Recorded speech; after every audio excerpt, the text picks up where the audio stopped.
Farm and Ranch Report from the Northern Ag Network. Hello everyone, it's time for today's farm and ranch news. This week, President Donald Trump pardoned and commuted the sentences of Oregon ranchers Dwight and Stephen Hammond.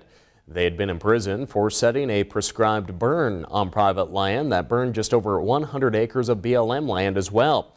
They were convicted under terrorism laws, and that decision sparked a 40-day occupation of a wildlife refuge in Oregon back in 2016, led by the Bundy family and armed supporters who argued the two men were treated unfairly. Many across the West believe that they also were treated unfairly but did not support the armed standoff. Groups like the Public Lands Council say the Hammonds were forced to suffer from the grave injustice for far too long. You know, it is one of those situations where you hear people, even some that are supportive of the Hammonds, that make that comment that, well, gosh, they did break the law, you know, and so it was important that they pay the price for their crimes.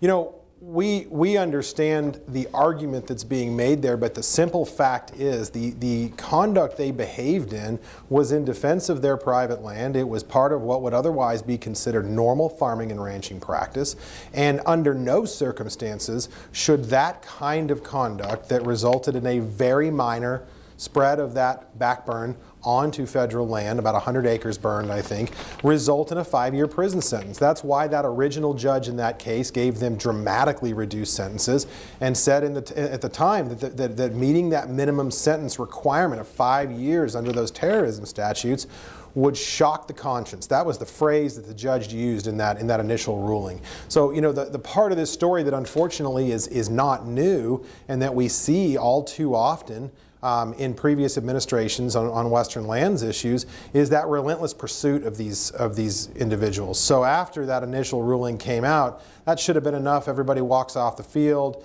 You know, the Hammonds do a few months time, which is probably more than some people would think they needed, but they do that time and they go home. Instead, there was this pursuit. There was this dogged insistence on that minimum sentence that resulted in this father and son going to jail for almost 3 years now, until President Trump stepped in and pardoned them this morning. So, you know, it's that sort of open-ended, irrational pursuit of ranchers like this when they're trying to protect their lives and homes and resources that's disconcerting for ranchers across the range.